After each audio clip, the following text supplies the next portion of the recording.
Yesu ashimwe cyane mwene data, ndagusuhuje kandi ndakwakiriye mu izina rya Yesu Kristo umwami wacu.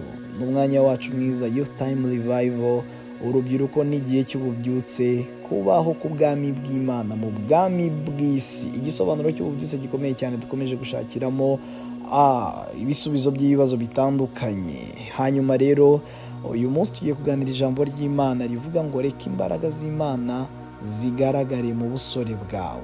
Yesu ashimwe cyane. Reka imbaraga z'Imana zigaragare mu busore bwawe. Dusome ijambo ry'Imana muri Daniel igice cya 3 n'umurongo wa 17. Hari amagambo avuze ngo niba ari ibyo Imana yacu dukorera ibasha kudukiza mu itanura ry'umuriro ugurumana, kandi izadukiza ukuboko kwawe Nyagasani.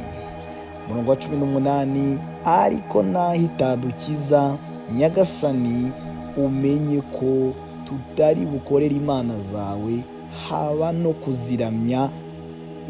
no kuramya igishushanyo cy'izahabu wakoze. Imana idufashe cyane. Tugiye kuganira aya magambo uyu munsi, twumva icyo Imana ishaka kuvuganamo natwe. Turi mu cyumweru cyo gutekereza imbaraga z'Imana mu buzima bwacu. Hanyuma rero reka imbaraga z'Imana mu busore bwawe zigaragare. Niryo jambo ryacu uyu munsi tugiye kuganira. Reka nkubwire ngo imyanzuro igaragaza imbaraga z'Imana imyanzuro igaragaza imbaraga z'Imana mu buzima bwawe mwene data, ikorerwa imbere ya situwasiyo kenshi ishyira ubuzima bwawe mu kaga rimwe na rimwe. Iki kintu sinzi ni mucyumvishe. Turi kuganira ku mbaraga z'Imana mu buzima bwacu. Hanyuma Imana yatubwiye uyu munsi ngo reka imbaraga zayo zigaragare mu buzima bwawe. Uri umukobwa, uri umusore, urakijijwe, ariko Kristo ajya duseka cyane iyo dufite amarangamutima yoroshye muri uru rugendo kandi rurimo ibihanda bikomeye. Kristo ajya atangara iyo turi gutegura amasengesho kugira ngo aze adukorere ibintu twakagombye gukora, kandi ibyo bintu ni twebwe tugomba kubikora mwene data. Hanyuma rero kugira ngo imbaraga z'Imana zigaragare mu buzima bwawe, kwa kundi ujya ubisengera, kwa kundi ujya ubisaba, kugira ngo ubashe kugaragarwamo umusore uri kugaragwamo n'imbaraga z'Imana. Reka nkubwire ikintu gitangaje, nuko kugira ibi bintu byemere, nuko ukeneye situwasiyo zishyira ubuzima bwawe mu kaga rimwe na rimwe, kugira ngo ubwo icyo wizeye kiza kwerekana ubwiza bw'Imana, abantu bakiri bavuga ati uriya ntago ari we, ni imbaraga z'Imana. So rero situwasiyo z'akaga, ibintu ubona mu buzima bwawe by'ibibazo, ibintu ubona mu buzima bwawe bishaka gushyira ubuzima bwawe mu kaga, mwene data, kugira ngo imbaraga z'Imana zigaragare, nuko Imana yemera ko bizana. Turabona inkuru hano ya y'abahungu baba Sadraka na Meshaki na Abedenego mu gitabo cya Daniel. Bageze imbere y'ibishushanyo umwami Nebukadinezari yari yakoze. Hanyuma babigeze imbere nk'abahungu bizeye Imana nk'uko nawe wizeye Imana, nk'abahungu bahawe kwigishwa n'umwuka w'Imana, bakamenya ko batagomba gupfukamira ibishushanyo bibajwe. Situwasiyo ikomeye yikubise mu buzima bwawe. Ndashaka kubwira ko nawe ufite situwasiyo zikomeye, ariko Imana iri kukubwira ngo reka imbaraga zayo zigaragare mu buzima bwawe.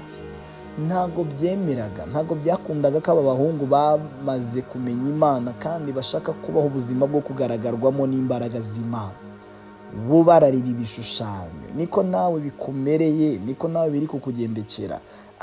Abantu bagiye batwigisha bakatubwira ko mu buzima bw'umukristo nta bihe bikomeye, nta situwasiyo zikakaye, kugira ngo manifestation wishurwa kw'imbaraga z'Imana mu buzima bwawe byemere, nuko Imana yemera kugushyira ikintu kimeze gutyo imbere mu buzima bwawe. Hanyuma rero abahungu baravuga, ntabwo twe turamya ibishushanyo, ariko mwami Nyagasani Nebukadinezari, nukuri ntabwo byemera, ntabwo amavi yacu yakemera gupfukama.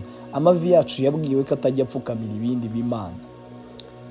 Ntuze gupfukamira ibyo b'Imana mwene data, ntuze kwemera ko Satani agushuka maze ngo akwambure igicaniro cyo kubahisha Imana, ngo ibyo byaho bikore.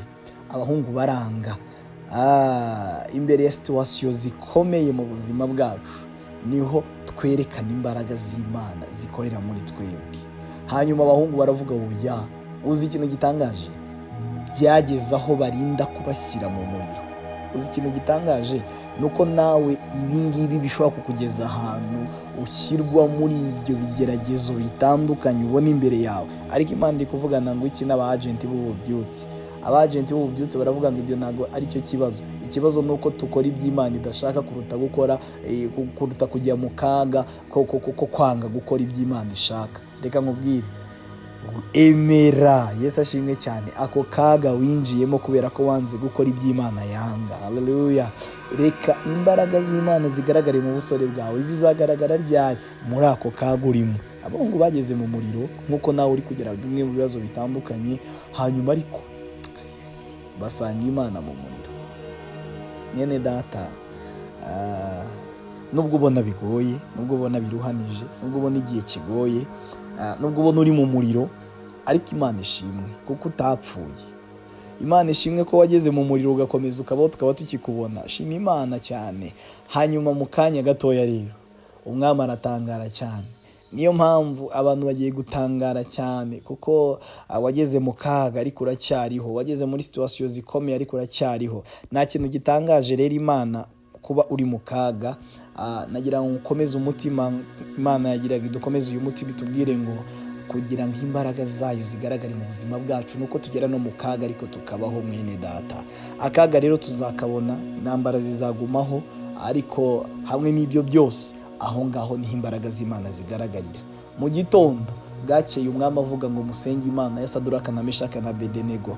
Reka nkubwire ngo ububyutse buzemera igihe wowe uzemera guca muri ibyo ngibyo. Izina ry'Imana rizubahwa igihe uzabicamo, ariko abantu bakabona ubayeho. Abantu bazahinduka bavuge ngo uriya ntagasanzwe. Reka twigane kubaho kwe, reka twigane iyi lifestyle yiwe, reka twigane imyitwarire yiwe, reka dusenge Imana ye.